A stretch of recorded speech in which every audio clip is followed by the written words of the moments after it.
Carter Brown Mysteries. Adventures in excitement and suspense, based on the best-selling novels by the slick storytelling sensation, Carter Brown.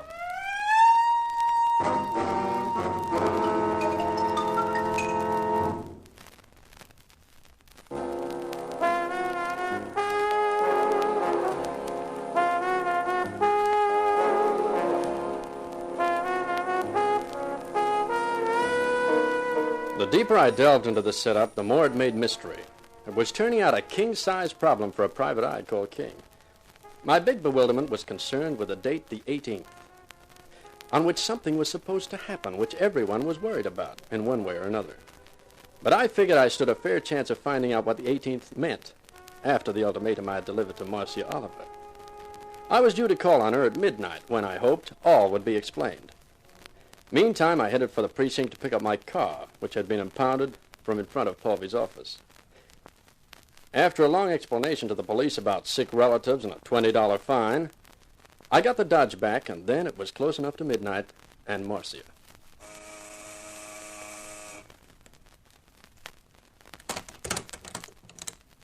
Oh, it's you. It's not my twin brother. You couldn't have a twin brother. There couldn't be two mistakes like you. You know, Marcia, you're sweet, like cyanide candy. Cut the compliments and come in. You phrased the invitation so tenderly, I can't resist. I'm glad, pal. Just stand nice and still. This is a hair trigger and my finger's twitching. Shut the door, Marcia. Sure. We've been waiting for you, pal. Well, that's nice of you, Rodney. It's gonna be even nicer. I'm gonna relieve you of your gun. Then your coat will fit better. That's not my gun. It's my tailor. I'll have it anyway. I'd hate to put temptation in your path. Yeah, that's better. You know, Roger, I'm surprised you forgot about Rodney so quickly. Honey, I'm even more surprised. I must be slipping. That can happen when a guy gets close to his end. I've still got a way to go. Have you? Well, I thought I had, but I guess I could be wrong. You certainly could, pal. You know, you're a guy who keeps looking for trouble. It keeps looking for me. You should have kept moving south when you got off that yacht. A guy can't be that lucky twice. I suppose not. Yeah, you're a problem, pal. But not too big a one for a guy with brains. Where is he? I don't see him. Don't get smart, King. Sorry. You see, our problem with you is this. While you're still around, you're liable to tell Paulvy things we don't want him to know. He's got a nasty, suspicious mind. So, what are we going to do? Let's think it over for the next fortnight. Murder isn't a rap I'd care to risk. I'm glad to hear you say that. I'll bet you are. You haven't heard it all, pal. I'm listening. Tell me this. Where does Paulvy think you are now? Well, I guess he... That's right, pal. He thinks you're under the water with the rest of the boys who were on his yacht. So maybe you can figure the answer to our problem now, huh? If it's what I think it is. You get the prize, pal. All I have to do is put you back where you belong, under the water, and nobody's going to miss you. And if anyone does, that's Paulvy's worry, not mine. You're forgetting one thing, Rodney. When I took that sea voyage, it was planned very suddenly. So suddenly that I didn't have a chance to shift my car from outside Paulvy's office. So what? So the police impounded it after it had been there a couple of days. I don't get it. Guess when I paid $20 to get it back? When? Exactly 45 minutes ago. So if you knock me off, it's not going to be Paulvy's worry. It's going to be yours. The police know I was alive an hour ago. You're lying. Wait a minute, Rodney. He's not. I remember seeing a car driven away from out front of the office. What model is it, Roger? Blue Dodge, 49 sedan. Well, that's it. I saw it. Of all the rotten... No language in front of the lady. Rodney, this changes the whole thing. What are we going to do? I don't know. Well, I think I do. Huh? Let's have another look at this thing. Now that I've proved I'd be a nuisance if you killed me, what about a deal? Such as? You tell me what happens on the 18th, and I'll tell you what I know. How about that? What's your angle, King? I'm not working for anyone. I decided tonight to resign from my latest employer, so I've just got a large slice of curiosity after Paulvy tried to get rid of me. Whatever's behind it, there must be dough in it. And I'm not the sort of guy to look sideways at a buck. I'm not even ready to quarrel whether it's an honest buck or not. Oh.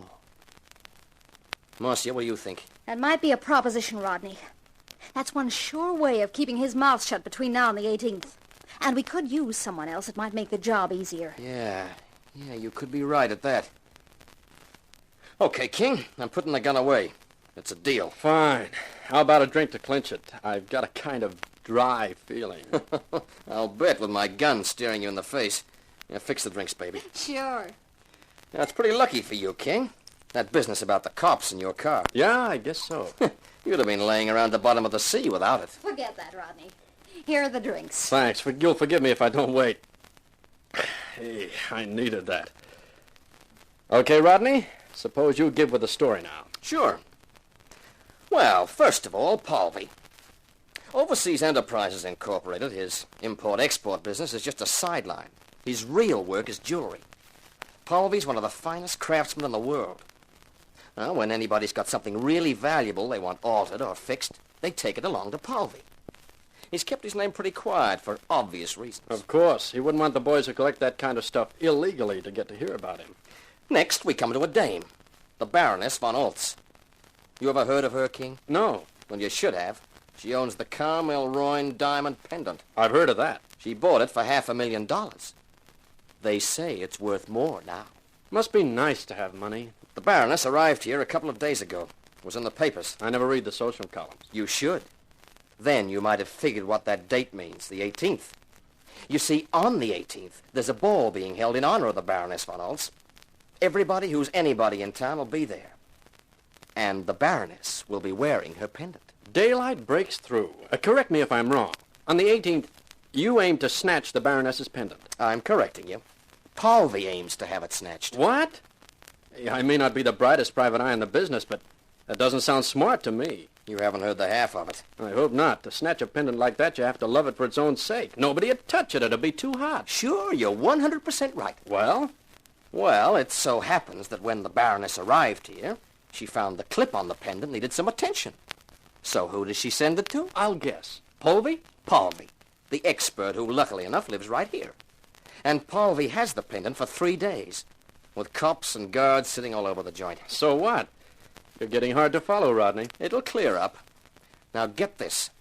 When Palvy knows he's getting the pendant to work on, he makes an imitation pendant, a pretty good one. Not so good that it'll fool the experts, but good enough to fool the Baroness.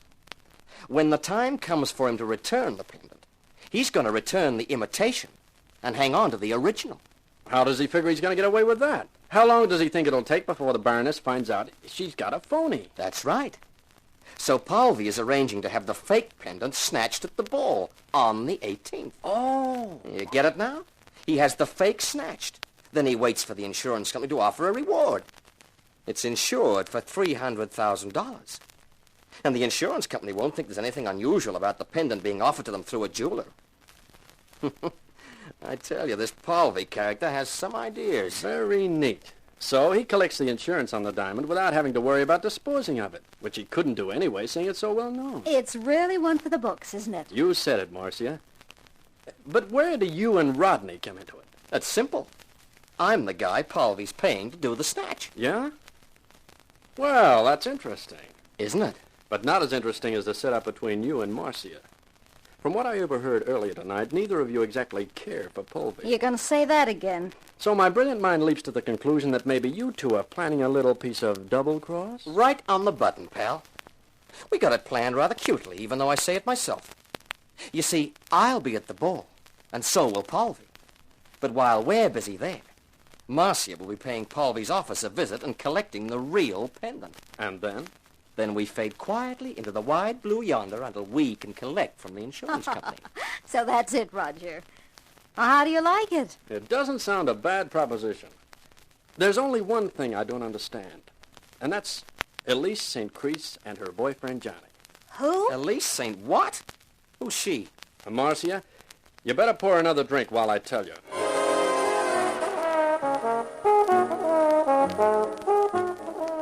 While they sipped their drinks, I went through the story from the beginning.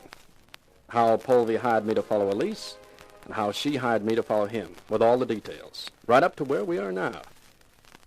When I finished, Rodney looked at Marcia, and they both looked at me. I don't like the sound of that. This St. Chris dame and her sidekick must be after the pendant, too. You'll have to watch out for them, Rodney. Don't worry, I'm going to. We're all going to. What's the situation right now? Well, today's the 16th. Paulvy's due to give the fake pendant to the Baroness tomorrow, the day before the ball. Uh-huh. So now we just wait till the day after tomorrow. Yeah. Well, it seems to me that this Elise sent Crease around. It might be a good idea if I went with Marcia when she collects the real pendant from Paulvy's office. Yeah, it might be at that. I'll think about it and let you know. Fine. Now, if it's okay with you, I think I need some sleep. Sure. Oh, just one thing. Yeah? I sleep better with a gun under my pillow. Can I have mine back? Sure.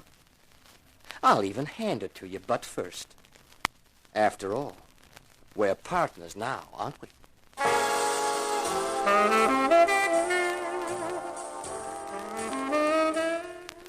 The social columns of the papers next morning were full of nothing but the Baroness von Oltz and the coming ball. There was no photograph, but they gave the name of the hotel she was staying at. After coffee, I took a ride over to it. I wanted an interview with the Baroness, but when I climbed out of the elevator, 4 quiet-looking characters moved up to me, and one of them did the talking. Yes? I want to speak to the Baroness von Oltz. What's your business? I'm Roger King, a private detective. My business is private and urgent. Sorry, Mr. King, the Baroness is seeing nobody. I tell you it's important. We've got our orders. You heard what they are. Yeah, but I tell you... Please, Mr. King, don't make a scene. There's only one of you, and there are 4 of us. So I see, but... Say, who's that? That woman who just walked out of that door and crossed the hall. That is the Baroness herself. It is? Well, in that case, let's forget the whole thing. I'll go. Something amusing you? Uh-huh. And it's no good explaining why, except to say that she may be the Baroness von Oltz to you, but to me, she's Elise St. Crease.